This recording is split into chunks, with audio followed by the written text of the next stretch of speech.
Number 1. Scraping. I am a woman and I was a truck driver for part of the 80s and all of the 90s. To just get it out of the way too, I was not a big truck driving mama who wore flannel shirts like Large Marge from the Pee Wee Herman movie. I'm not saying I was the most attractive woman in the world, nor the smallest woman in the world, but I certainly did not fit the stereotype that movies give of female truck drivers. It was at this time that I really didn't have a place to live either. I would occasionally spend time at my mom's house between some runs, but mostly I just worked all the time, and I would sleep in the small apartment in the back of my cab. In this way, it wasn't out of the ordinary for me to spend a few days at a truck stop if I had some time between jobs. I never had any issues at the truck stops, and the guy truck drivers always treated me like I was one of them. This one night, when I was driving, I began to get pretty sleepy.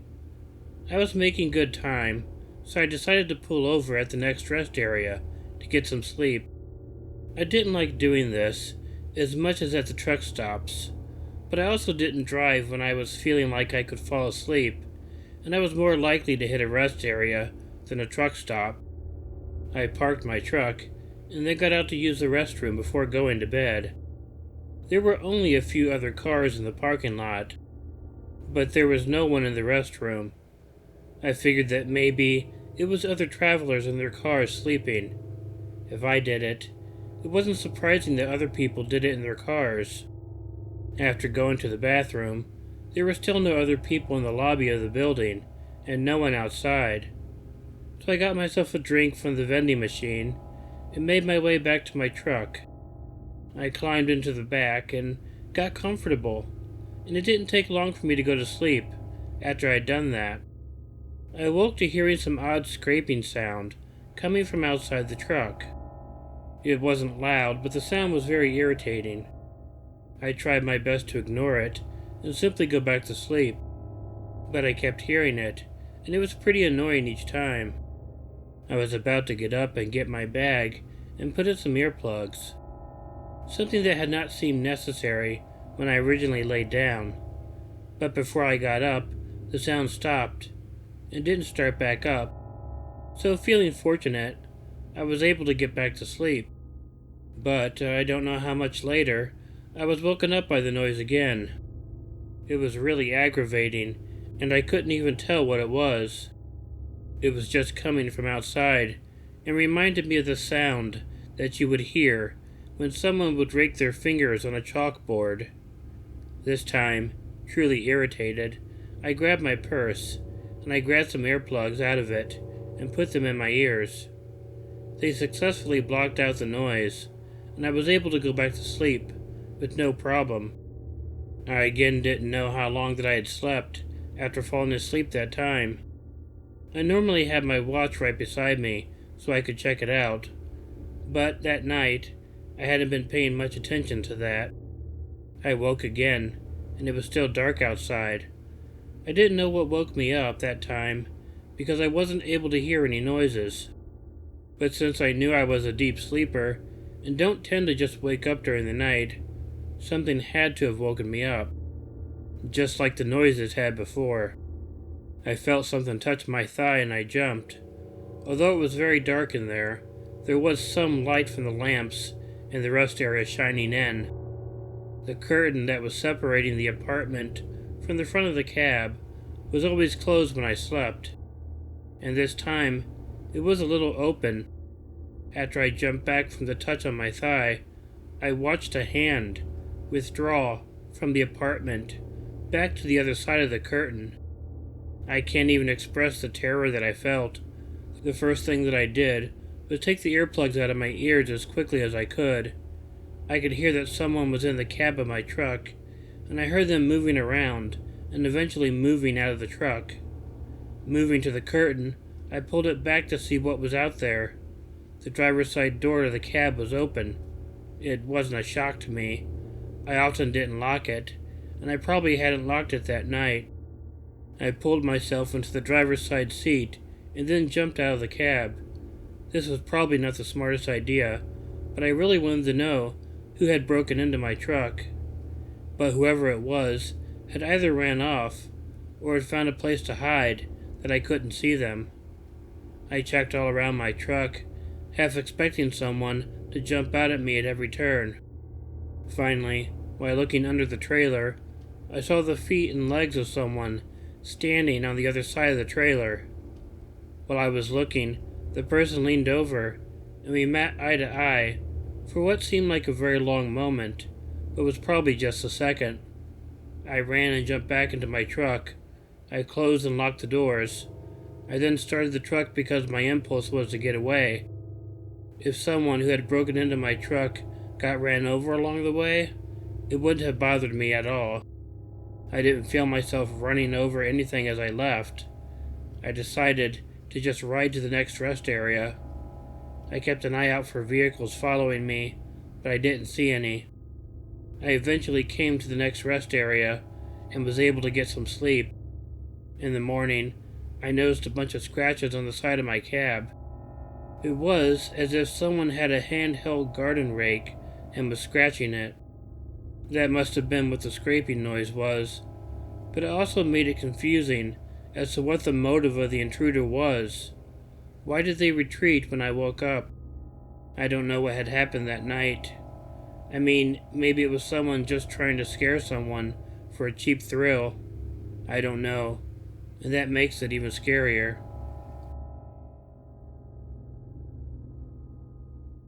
Number 2, Hitchhiker.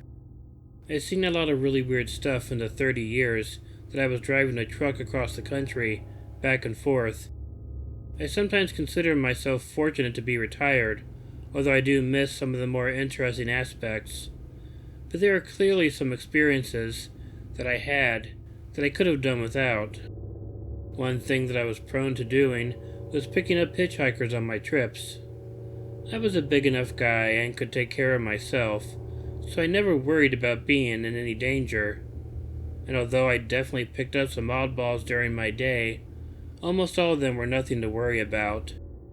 I felt good about giving someone a ride if they needed it, and anyone walking along the highway definitely needed a ride. This time I was driving across country, and I was going through some of the middle states on my way to California. Up in the distance, I could see lightning in the sky, and I knew that a storm was coming. It didn't take long until I caught up with it. It wasn't raining at first. There was just a lot of thunder and lightning and wind.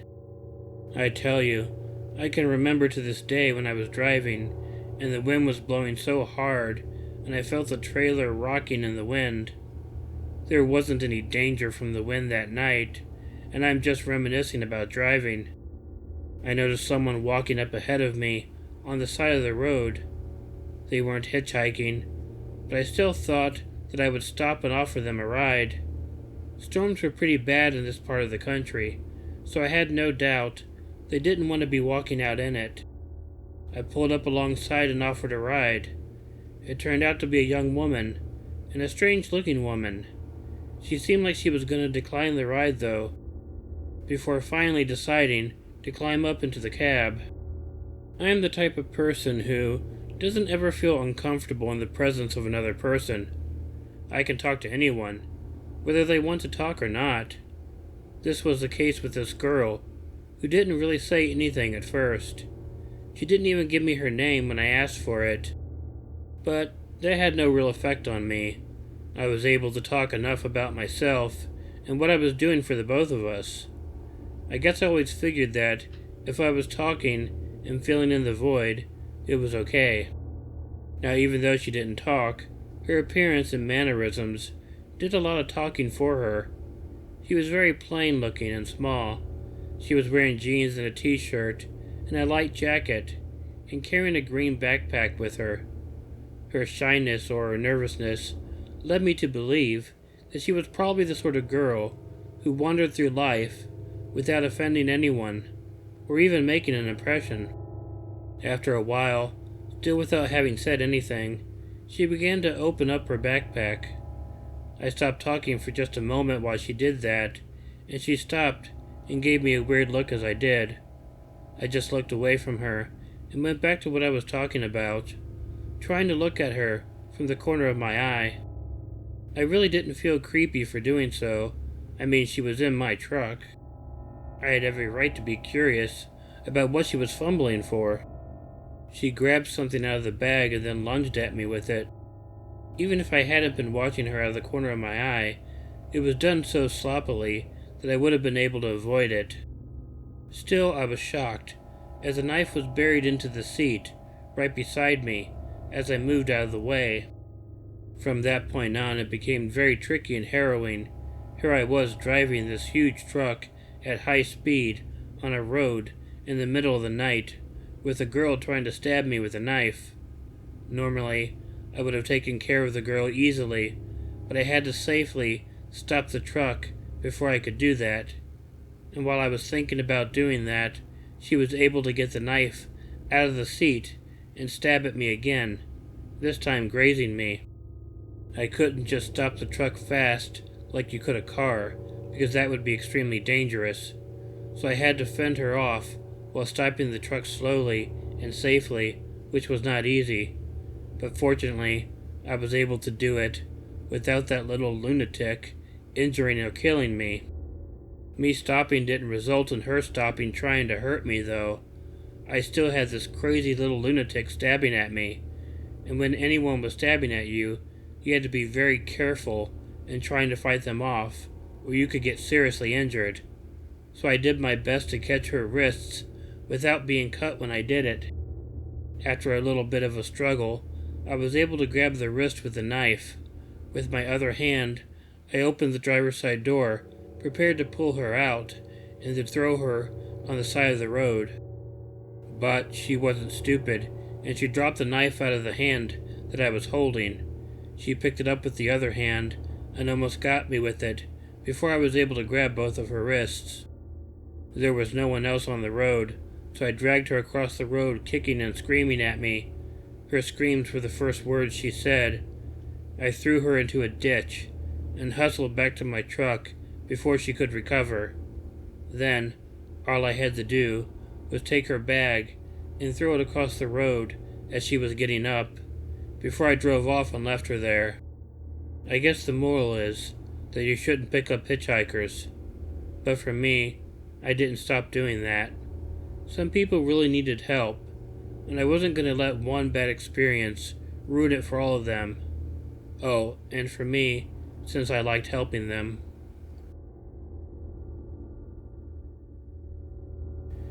Number 3. Walker.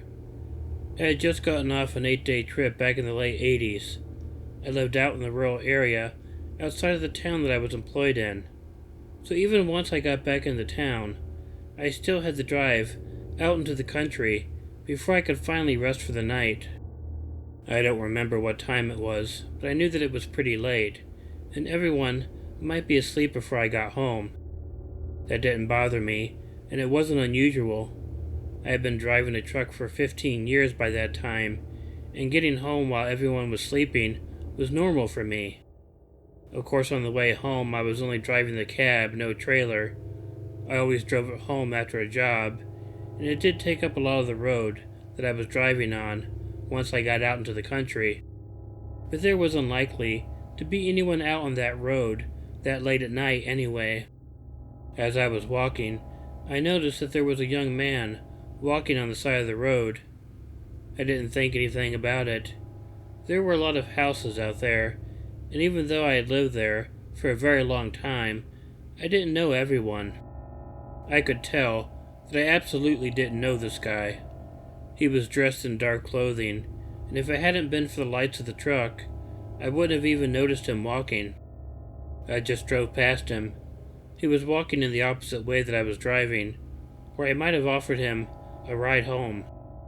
I say might because I recall just how tired I was, and I really wanted to get into bed. While I kept driving up the dark and familiar road to home, I had driven on it so much that my mind began to wander from the road while I was still driving. I could think and not have a problem driving. This time, I nearly missed another person who was walking alongside of the road. It had been a few minutes since I had seen the first guy, and I had put it out of my head, so I didn't get a good look at the second guy, but at least I could tell that he was dressed similar to the first one, in dark clothing. That was why I almost hit him. I was wondering why there would be two people out walking like this late at night, in the middle of nowhere. I began to feel a bit creeped out, just because they had looked so similar. However, that was nothing compared to how I felt when I finally saw a third person walking on the road. It was similar to the first two people. They were dressed the same and walking on the same side of the road. This time, as I passed, I immediately looked into my rearview mirror, but it was too dark to see after the person and I passed each other by. So yeah, I was really freaked out having seen that, and I kept my eye out for another person.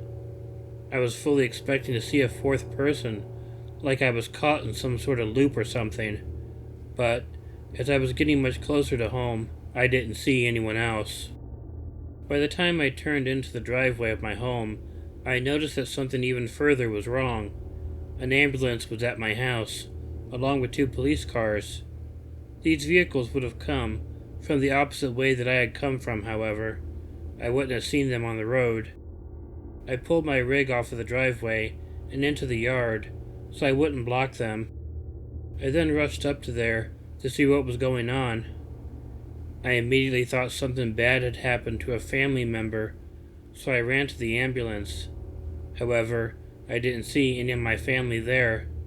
Being loaded into the ambulance was some male that I didn't know, and he was dressed in the same attire as the three figures that I had seen walking down the road.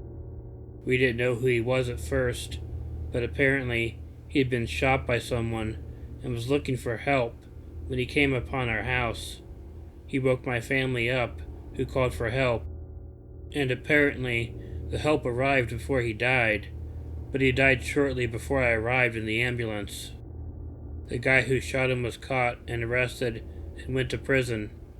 If what I had seen was the dead man's spirit, though, I have no idea why he was walking down the road like he did. It was simply a creepy experience that I can't explain.